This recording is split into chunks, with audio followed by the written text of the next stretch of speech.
नमस्कार। वृश्चिक राशि 2025 शनि की ढैया समाप्त होने वाली है वृश्चिक राशि के ऊपर से। और वृश्चिक राशि वाले पिछले 2.5 सालों से बहुत ज्यादा संघर्ष और परिश्रम कर रहे हैं। उनका संघर्ष और परिश्रम का फल मिलने वाला है 2025 में। 2025 के बारे में चर्चा करेंगे। आपने बहुत सारे कार्यक्रमों को देखा होगा। 2025 आपका इस प्रकार से रहेगा, इस तरह से रहेगा, लेकिन शास्त्रगत और पौराणिक तरीके से सटीक जानकारी देने वालों की संख्या सोशल मीडिया पर बहुत ही कम है। तो आज मैंने बहुत ही रिसर्च करने के बाद इस कार्यक्रम को बना रहा हूं। मैं दावे के साथ कह सकता हूं, इस कार्यक्रम को यदि आपने शुरू से अंत तक देख लिया और समझ लिया, इसको फॉलो कर लिया, तो 2025 आपका बेहतर होना 100% तय है। मित्रों, दो प्रकार के हमारे मित्र होते हैं।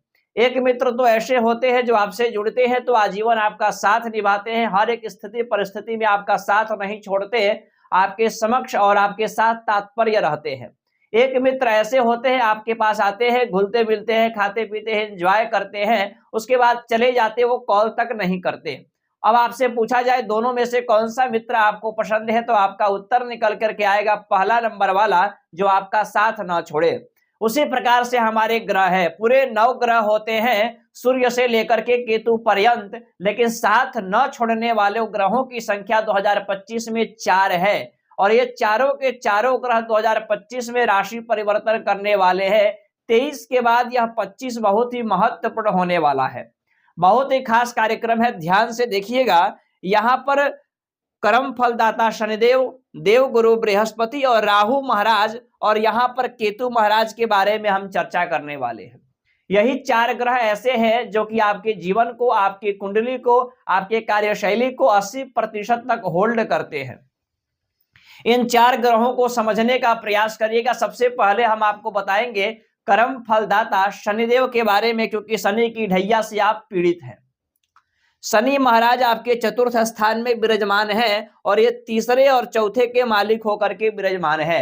शनि की ढैया जितने भी वृश्चिक राशि वाले लोग हैं सबके लिए खराब नहीं रहा।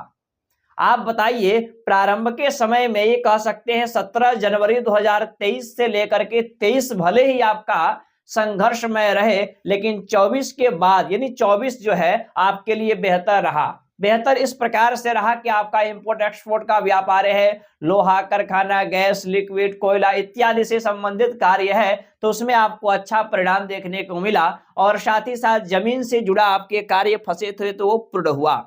मकान इत्यादि लग्जरी सुखों को आपने प्राप्त किया, नहीं किया तो 29 मार्च 2025 से पहले पहले करोगे। अब चर्चा करते हैं, शनि का राशि परिवर्तन होगा, पंचम स्थान में विराजमान हो जाएंगे और शनि आपके तीसरे और चौथे के मालिक होकर के पंचम स्थान में विराजमान हो जाएंगे।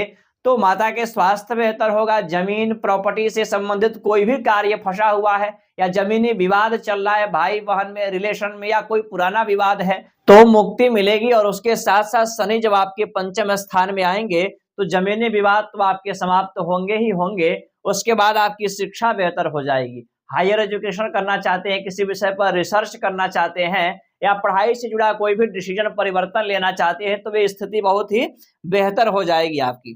अब चर्चा करते हैं, शनि की ढैया भी आपकी समाप्त हो जाएगी। देव गुरु बृहस्पति के बारे में चर्चा कर लिए तो गुरु वर्तमान के समय में आपके सप्तम स्थान में विराजमान है।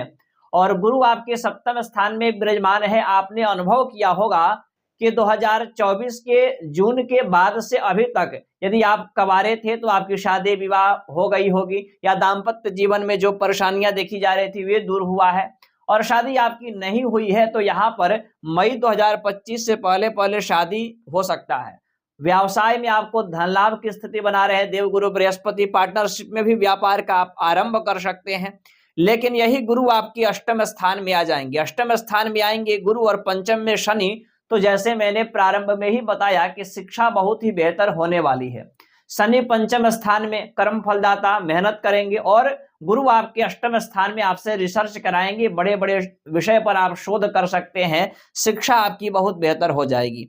अब गुरु यहाँ पर आएंगे तो गुरु की दृष्टि 1 2 3 4 5 पंचम द्वादश स्थान पर पड़ेगा, जो कि आपके और चतुर्थ स्थान पर पड़ेगा, और यहाँ पर आपके छठे स्थान पर पड़ेगा। तो कहीं ना कहीं रोग ऋण शत्रुओं से बाहर निकालेंगे। कर्जों की समाप्ति होगी और आपकी धार्मिक यात्राएं होंगी और मकान जैसे भौतिक सुखों को आप पुनः प्राप्त कर पाएंगे। चर्चा कर लेते हैं राहु महाराज के बारे में। राहु आपके पंचम में स्थान में विराजमान है, जो कि आप इस समय कहीं ना कहीं कंफ्यूजन है, डिसीजन नहीं ले पा रहे हैं, एकाग्र मन को नहीं कर पा रहे हैं। विद्यार्थियों को पढ़ाई से आपके मन जो है परिवर्तित हो रहे हैं। अब ये राहु महाराज आपके चतुर्थ स्थान में आएंगे तो माता के स्वास्थ्य के ऊपर थोड़ा ध्यान देना होगा, बाकी डिसीजन परिवर्तन आप अच्छा ले पाएंगे, मन आपका एकाग्र हो पाएगा।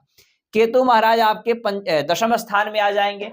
तो दशम स्थान में जब केतु महाराज आएंगे और तो कर्म के प्रति आपको ज्यादा ध्यान देना होगा। कहीं ना कहीं कार्य को लेकर के थोड़ा बहुत असंतुष्ट आप हो सकते हैं, लेकिन आप राजनीतिक क्षेत्र में हैं या किसी बड़े लेवल या सोशल मीडिया से संबंधित कोई कार्य करते हैं तो केतु महाराज आपको बहुत ही अच्छा परिणाम देने वाले हैं। केतु जब दशम में आएंगे तो पिता से आपके रिलेशन अच्छे बनेंगे और पिता के द्वारा कोई भी व्यापार है तो उसमें आपको अच्छा धन लाभ की स्थिति बनेगी। केतु दशम में आकर के आपको नाम फेम भी दे सकता है, अचानक जीवन में कुछ बड़ा बदलाव कर सकता है। तो इस प्रकार से ढैया जब समाप्त होगी तो शनिदेव आपको अच्छा परिणाम देने वाले हैं। बाकी अब इसके बाद प्रश्न उठता है कि क्या वृश्चिक राशि के जितने भी जातक जातिकाएं हैं सबके लिए एक जैसा ही फल रहेगा? जी बिल्कुल ही एक जैसा फल रहेगा, लेकिन मैंने पूर्व में ही बताया कि शनि की जो ढैया है सबके लिए खराब नहीं रही होगी, क्योंकि यहाँ पर वृश्चिक राशि के करोड़ों लोग हैं और सबके जन्म कुंडली जो होता है पर्सनल होता है और उन कुंडलियों में इन 4 ग्रहों की स्थिति कैसी है ये बहुत ही मैटर करता है। कुंडली में 4 ग्रह आपके अच्छे हैं तो आपको अच्छा ही परिणाम देने वाले हैं। बाकी इस प्रकार के शास्त्रगत जानकारी से अवगत कराने के लिए और ऐसे जानकारियों को प्राप्त करने के लिए चैनल को सब्सक्राइब करें। पेज को धन्यवाद।